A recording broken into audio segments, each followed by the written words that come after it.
For more, I'd like to welcome in former Minneapolis Police Chief Medaria Arradondo. Chief, thank you so much for giving us some of your time today. So a lot happening in the city where you used to be the police chief. What do you make of the VP's visit today?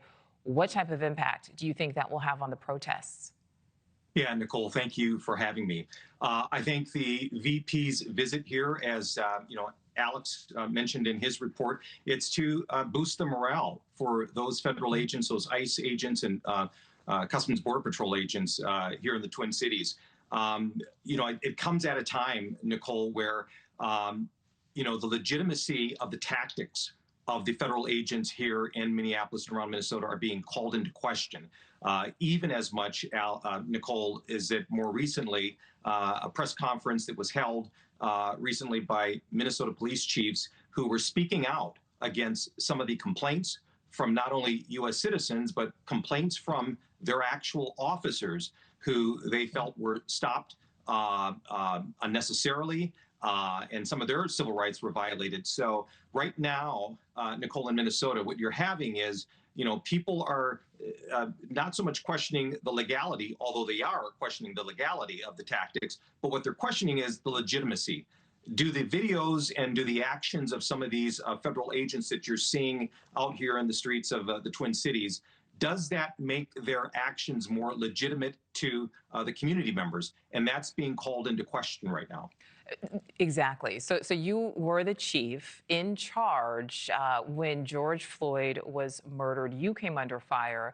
I'd like to listen to what some of Border Patrol Commander Bovino said today about local police not helping them at any point.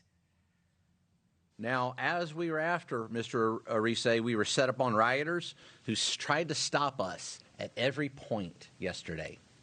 Simply using the restroom at a gas station was met with significant resistance.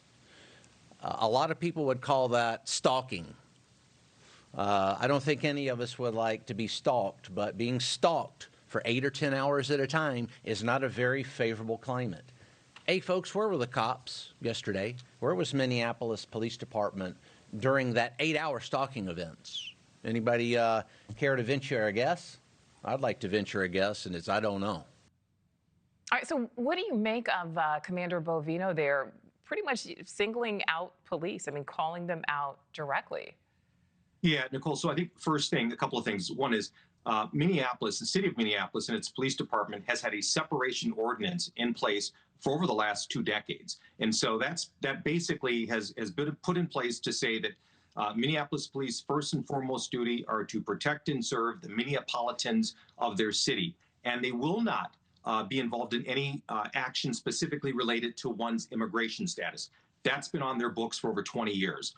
The other thing, Nichole, that's important to note too, as Operation Metro Surge has come into the Twin Cities, there has not been any collaboration or communication with local agencies. So Commander Bovino's teams are not speaking with Minneapolis Police Chief O'Hara's teams. So the posture of the Minneapolis Police Department is, we're going to focus on our day-to-day 911 calls, and in the event ICE or federal agents need assistance for help or what have you, we'll respond.